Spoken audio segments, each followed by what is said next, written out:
Want to fix Call of Duty not working issue but don't know how?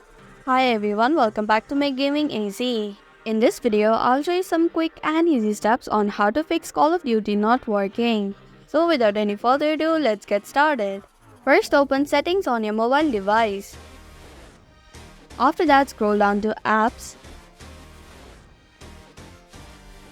Now search for Call of Duty app. Then click on storage, which is at the bottom of your screen. Tap on the clear cache button. If this doesn't work, then try to update the game.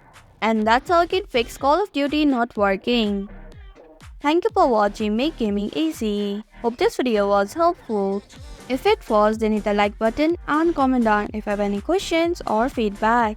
Also, if you're new to our channel, subscribe and hit the bell icon so that you don't miss upcoming videos.